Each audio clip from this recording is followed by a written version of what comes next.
Hey, I'm Don Berry. I'm a chiropractor here in Maryland. I'm doing a project for the close range combat um, group. We've been thinking about doing this for a long time, but I talked to Mario about it, and I think this is a perfect outlet to help close range combat prevent injuries amongst its trainers and coaches and SIFUs and teachers. Uh, there's certain repetitive motions like in lopsal that we do all the time over and over, and holding focus mitts and all that pounding and all those different things. Our shoulders end up taking a toll. So this is a way of me giving back to the community that's done so much for me, and helping you prevent injuries in your studios and for your students and for yourselves. This is not like my shoulder's messed up and I need to do these exercises and it'll help me. That's not the point of it. If you're in pain, these exercises might help you, but you need to go to your doctor, your physical therapist, your chiropractor, and get checked out. Find out what's going on. This is mostly, I'm gearing this for prevention. Now, these same exercises that are used for prevention are used for rehab at the right time and at the right place for the right person. So that's the thing. These are great exercises. These are the exercises I used in my own rehabilitation. I dislocated a shoulder in a bench press at a powerlifting meet, and it took me 18 months of very hard work to recuperate, to get back in the game and to be able to play with Chisao and everything else that I want to do. So again, this is for injury prevention. If you're in pain, you need to go get checked out. It's not for that. All right. Thank you very much. Hi, this is Don Berry again. This is my assistant, Alex Connor. Alex is a member of the Close Range Combat Academy community as well. He's been training with me for years. He's trained with Sifu Kwon Do. He's been up at Randy's several times. He's also accomplished SIAC practitioner and many other things in the martial art world.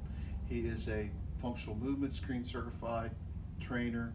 He is a kettlebell certified trainer, and he is also a MoveNet certified trainer. So he's got a lot of accomplishments on his own.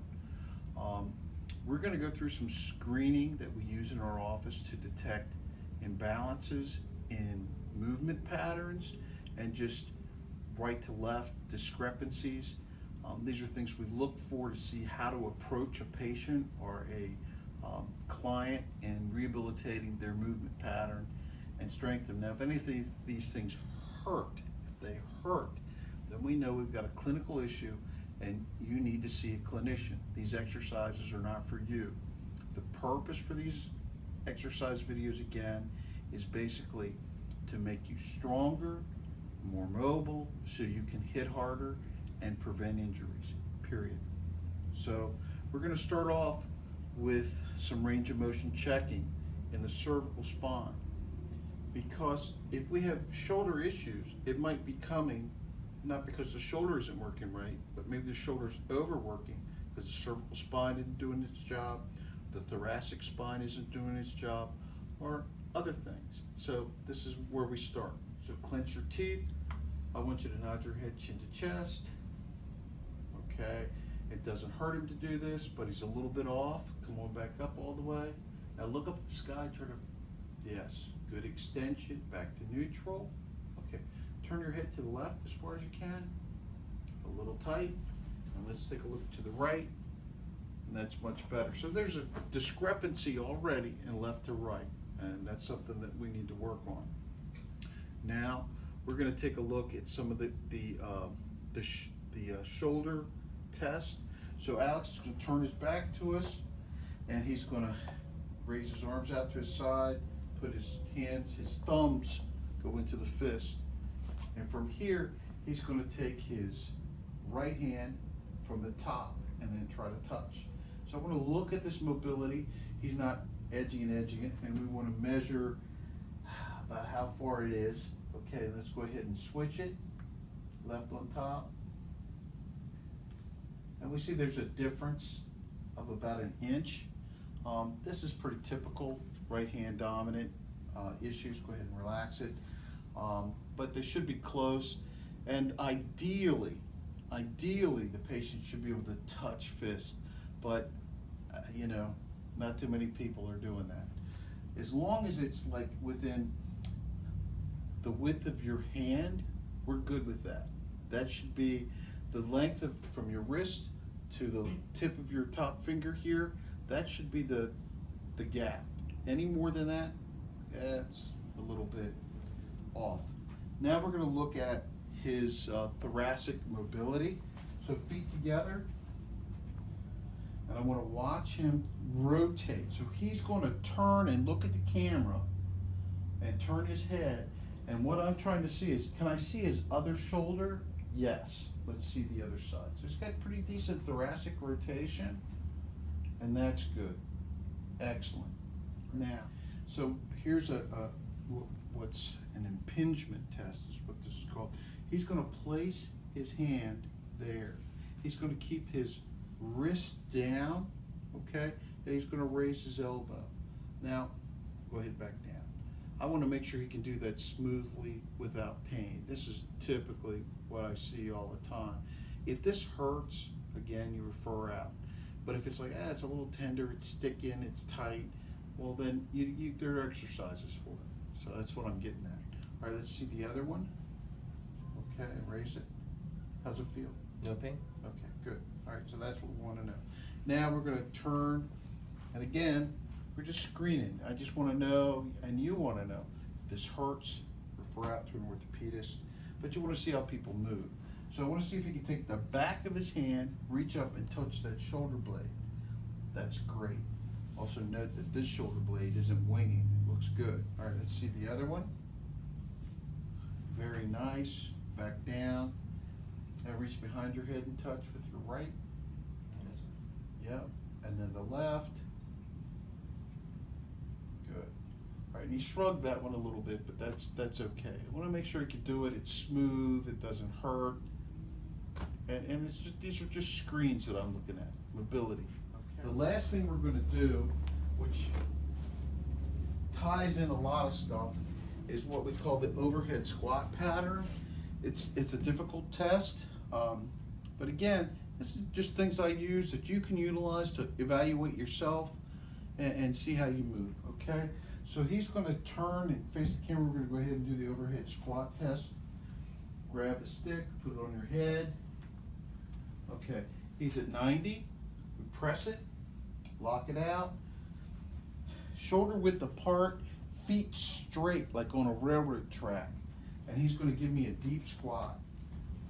You see, he breaks parallel.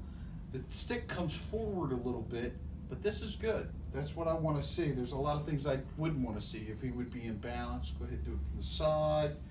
Pretty decent form, you know. Perfect form, I'll show you. Go ahead and stand up. I'm going to get Alex to do this on a 2x6, and you'll see what perfect form looks like. This is a very good check to see what shoulder mobility is in a complex movement. And you see that alignment? You see now how this is dropped straight over? That's perfect. But he has an assistant, which is the 2x6. All right. All right. Thank you very much. And we'll start our mobility ones. This is Alex, Don again. We're talking about self-myofascial release, and we're talking about a few tools. This is a lacrosse ball. This is a great tool for this particular exercise. After this, we're going to do some foam rolling. This is something we use in the office all the time. Also use in the training facility all the time. So everybody's using them. So Alex is going to take this and he's going to place it under the collarbone, under the clavicle, and he's going to work the pec minor muscle. If this was one of those things that was kind of tender, it doesn't hurt, but it's kind of tender, don't have as much range of motion on one side or the other, this is a great tool to release that and get it moving. So Alex is going to demonstrate that. You can see working it just back and forth about a minute. If you find like, oh, that's really tender, that's where you just kind of stop and pause and just kind of breathe into it and apply a little pressure, take a breath, and then back and forth again and work it a little bit. Makes a huge difference, okay? And then we'll switch sides, but we're not gonna do that here because you won't be able to see it, but that's what you do. You do both sides. One will be more tender. We're gonna do a little stretch that I like to do, and I call it the 10-30 stretch. So I'm gonna use this door frame, and Alex is gonna use his right shoulder and grip it. He's gonna stand obliquely, so get a little bit out right there. He's using that grip, so this is, relax, this is 9 o'clock, 10 o'clock, about 10:30. Really opens that up, and then he grips it and twists a little bit at the waist, just stretching that muscle out a little bit that you just rolled, just to work it out, and that helps a lot. Now I'm going to talk to you about another self-myofascial release tool, the foam roller. I don't know how popular these things are in Europe. I know they're everywhere in every gym in America. And I know we use them here in the office. Physical therapists, chiropractors, we all use them. And again, there's some controversy about what they really do. I know they feel good when I use them, and they help me stretch. Bottom line, that's all. They help me stretch, and they feel good. So we're just focusing on the thoracic spine in these video clips. Later on, I might do a whole series on the hips and low back and other things. These things are used all over, and I love them. So what we're going to do is we're going to do the thoracic spine, a couple of different versions of that, and then we're going to do the lats, okay? And then we'll stretch all these areas out. We'll talk about some various stretches that we can do. So Alex is going to demonstrate the beginning T-spine roll that we do. So, this is how he gets on it. This is the hardest part for people. It's getting on this thing. You would think they were getting on a horse, but it gets on, folds his arms, he lifts up his hips, and using his legs, he goes up and down to the top of his shoulders to below the shoulder blades. I don't go very far with this. Some people go all the way back. I just find as you get close to those floating ribs, hitting those areas, it's a little too tender for me. I don't like it. So this is just up and down again for a minute. Again, if you feel a tender spot, hold it for a little bit, take a deep breath, relax into it. In the beginning, usually when patients start using this, they hate them. And I was talking about the 3 phases of a relationship with your foam roller is hate, tolerance, and finally love, So there we go. And relax.